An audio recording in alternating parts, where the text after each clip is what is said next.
Bonsoir, bienvenue, merci de regarder Face à Face. Bonsoir Mariette Montpierre. Bonsoir Barbara Jean-Élie. Comment ça va? Très bien, je suis ravie d'être avec vous. Merci Mariette d'être avec nous sur ce plateau. Vous êtes réalisatrice, Oui. vous vivez en Guadeloupe, vous êtes franco-américaine. Et en fait, c'est vraiment merci d'être là pour parler de vos films et de votre actualité. Alors, on va d'abord faire un petit retour dans le passé pour parler de votre premier film long-métrage, fiction, Le Bonheur d'Elsa, qui a fait beaucoup parler de lui, et qui d'ailleurs est ces jours-ci projeté à New York dans le cadre de la fête de la francophonie, donc en mars. Le Bonheur d'Elsa, et c'est le sous-titre, le premier sous-titre, Mariette Montpierre, à la recherche du père. Oui. La recherche du père marque vos films. On commence par Le Bonheur d'Elsa, c'est vraiment le scénario. Oui, alors je voudrais préciser, avant que j'oublie, que Le Bonheur d'Elsa a été nommé le coup de cœur du New York Times, qui est un journal très important aux États-Unis, lors de sa sortie à New York en 2012. 2012, voilà. Et donc c'est très difficile. Il y a des prix. Il a reçu plein de prix à l'international, a fait un beau parcours dans les festivals. Et parce que c'est un film qui accroche, c'est un thème universel, la relation entre père et fille.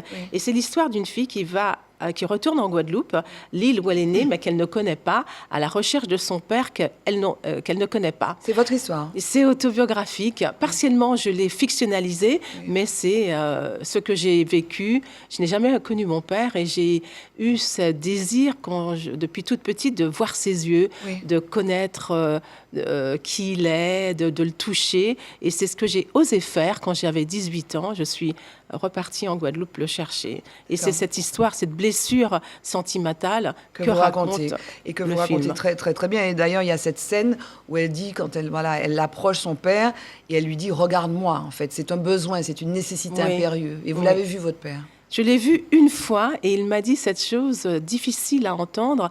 Avec une tignasse comme la vôtre, vous ne pouvez pas être ma fille. Et je n'avais pas compris très bien de ma hauteur de 18 ans. Je n'ai pas compris ce que ça voulait dire.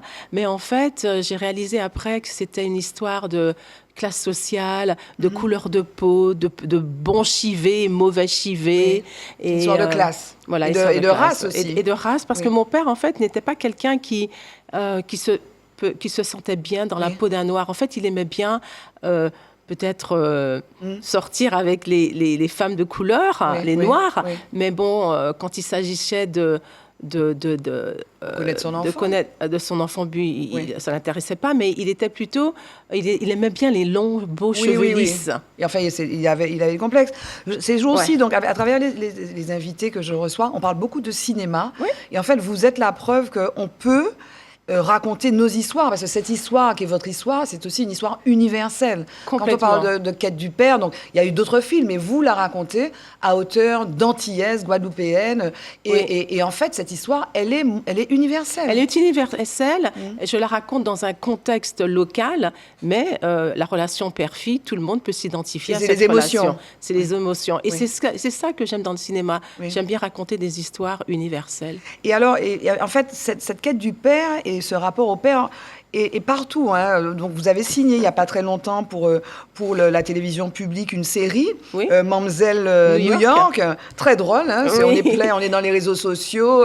C'est l'histoire d'une influenceuse. C'est une influenceuse. Mais là encore, la première image, c'est elle naît et puis le père se barre. Voilà. Mais c'est la plupart de mes amis antillais, en tout cas dans beaucoup de sociétés post-esclavagistes, aussi bien aux Antilles qu'aux États-Unis, eh bien, il y a toujours cette histoire du père absent qui laisse la femme potomitan s'occuper des enfants et le père, il va batifoler ailleurs. Alors, que deviennent ces enfants? Comment vivent-ils? C'est quoi l'impact de cette situation sur un enfant? Parce qu'il s'agit d'une violence. La violence, c'est pas simplement quand on frappe, mais on peut frapper autrement. On peut percer le cœur d'un enfant quand un enfant n'a pas de père. Et alors, votre univers, donc, alors, on va parler de votre actualité, notamment qui s'intéresse, qui est documentaire aussi. Oui, je fais des documentaires. Vous avez fait beaucoup, vous en avez fait beaucoup. Mais c'est aussi un univers qui s'intéresse aux femmes et aux femmes libres. Et d'ailleurs, votre actualité, c'est aussi un travail que vous êtes en train de faire sur la sexualité. Vous avez commencé à écrire. Oui, un documentaire qui s'appelle 6 lunes, parce que ça se passe au cours de 6 lunes montantes jusqu'à la pleine lune.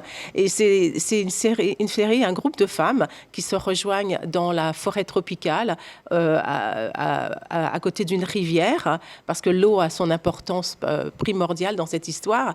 Et là, la parole se libère et les femmes échangent sur leur vie sexuelle, sur qui elles sont, qui elles aimeraient devenir, leurs problématiques, parce que souvent en Guadeloupe, souvent dans tous les pays du monde, il y a l'inceste, il y a le viol, il y a la violence, il y a l'épanouissement sexuel, il y a le droit on se sent le droit de tout le temps de s'occuper des autres, mais nous, à quel moment on prend notre plaisir et on s'occupe de nous-mêmes? Est-ce qu'on en a le droit d'en parler? Comment on en parle? Comment on en parle? Donc ça, vous allez comment dire, filmer tout ça dans l'intimité avec 5-6 femmes au cœur de la forêt tropicale. Mais des femmes de différents âges peut-être? De différents âges et qui ont subi qui ont différentes histoires et il y en a qui sont LGBT, d'autres simplement veulent s'épanouir sexuellement,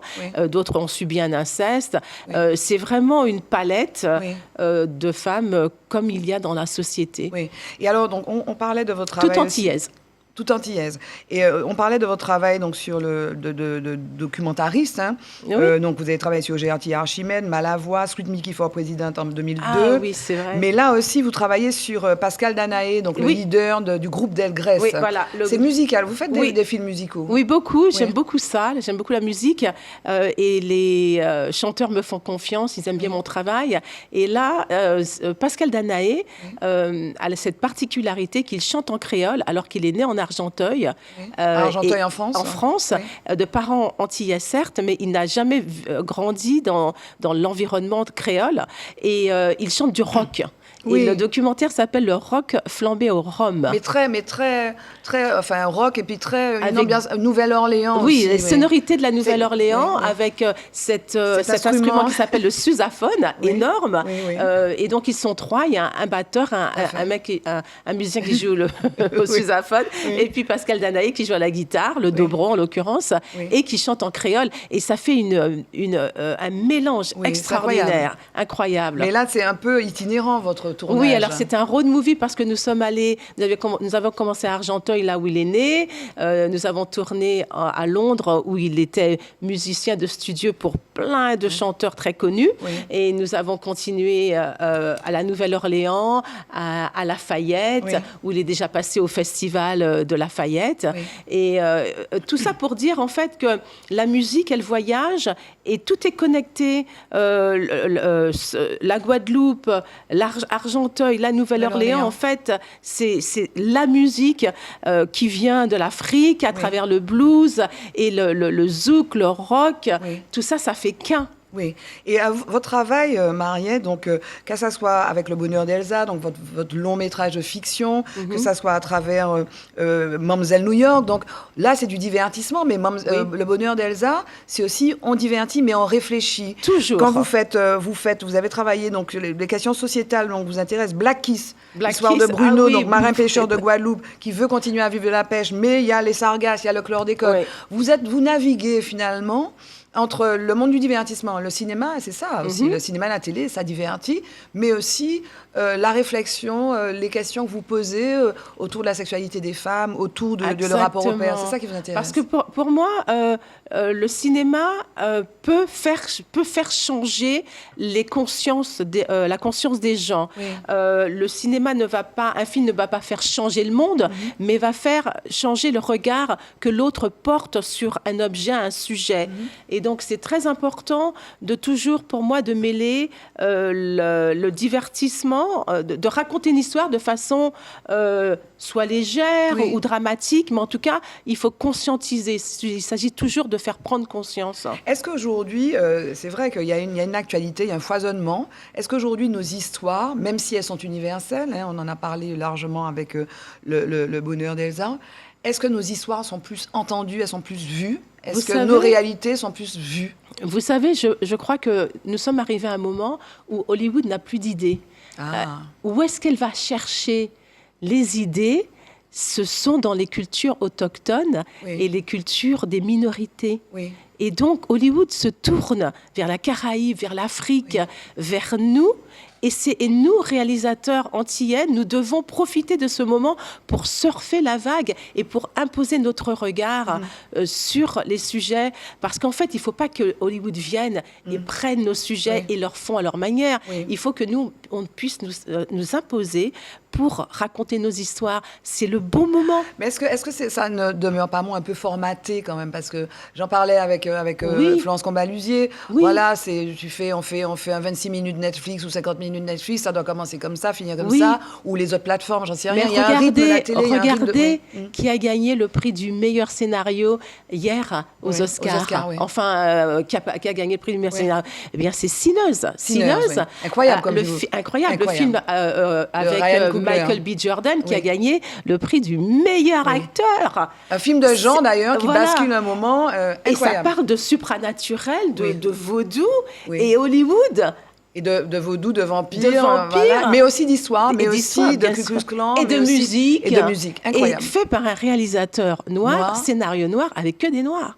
Est-ce qu'on n'a pas gagné un point là? C'est clair, c'est clair. Et pas ils n'ont pas eu, aux Oscars, ils n'ont pas eu qu'un Oscar d'ailleurs. Non, ils ont eu l'Oscar du meilleur scénario et l'Oscar du meilleur... Le BAFTA, etc. BAFTA, plein Donc d'autres. vous dites qu'il y a une montée. Donc on est dans le bon moment là. C'est bon, ça bouillonne. Bon, Mariette, en tout cas, merci d'être passée par le studio d'ATV là, pour nous parler donc de votre production. Et puis on retient. Les prochaines fois qu'on va vous recevoir, on va parler à la fois de Pascal Danaé, donc du groupe Delgrès, et puis de sexualité des femmes. De sexualité, et puis j'ai ce petit projet que je suis en train d'écrire sur l'histoire de la Renaissance, le premier cinéma à Pointe-à-Pitre, et comment ce cinéma a en fait contribué à nous colonialiser le cerveau, parce que qu'est-ce qu'on montrait à la Renaissance? On ne montrait que des films, des westerns, des peplums, on se voyait mais on se voyait jamais nous. Racistes, etc. Ils n'ont jamais montré avant, je ne sais pas quelle année, un film antillais. Oui, mais ça c'était l'époque. Les cinémas